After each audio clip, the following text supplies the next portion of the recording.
Alright, so we have our cylinder here, our two-stroke engine cylinder, and we have our intake and we got our combustion phases, which is, we're going to just say A and B is our intake and combustion.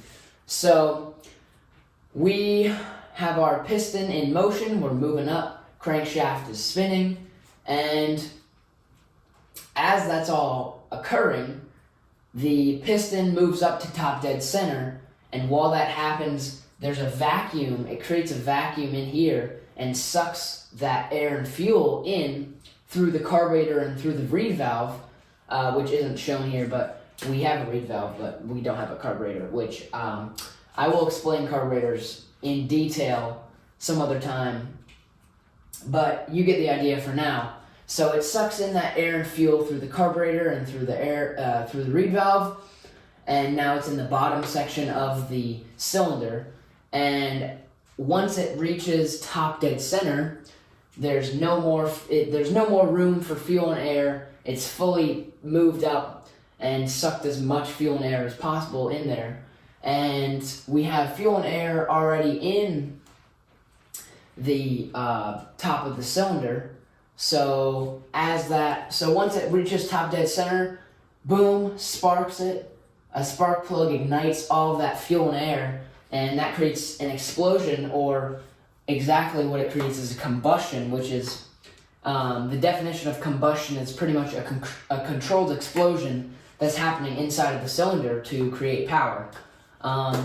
And so now we move down to C, and in C here we have it's not shown, but we have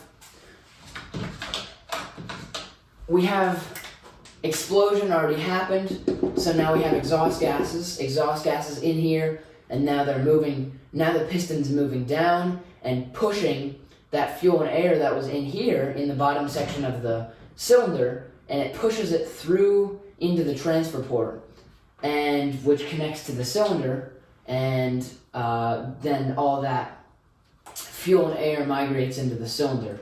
And as it migrates into the cylinder, some of it actually starts going into the exhaust port, and it pushes out the exhaust gases, but some of it gets into the exhaust port.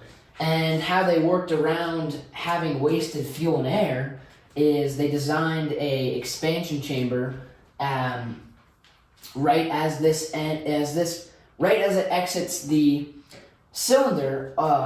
Those exhaust gases expand because of this. There's a big area, and then it necks down to a small area, and they expand in the big area, and then they get slowed down into the small area, and that creates back pressure and a pressure wave that pushes back what would be wasted fuel and air to increase the efficiency of the engine. And in a perfect world, you're going to get every single bit of that fuel and air in there. But this is not a perfect world, and that's pretty much impossible.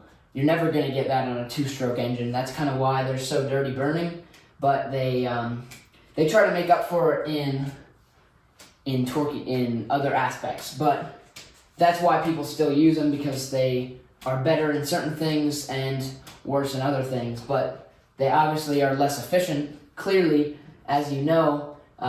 Which a four-stroke isn't going to be 100% efficiency. There's no such thing as 100% efficiency, because you're going to lose stuff through heat and friction and all kinds of stuff. But we're talking general efficiency, as in just how much fuel and air we're going to save or lose through the exhaust port. So, like I said, in a perfect world, you're going to have the piston seal the exhaust port right as all of that fuel and air gets in there, and then the cycle repeats, and we have fuel and air back in here, explosion happens, fuel and air sucked into the bottom, boom. And yeah, that's the basics of a two-stroke engine. Thanks for watching. See you next time.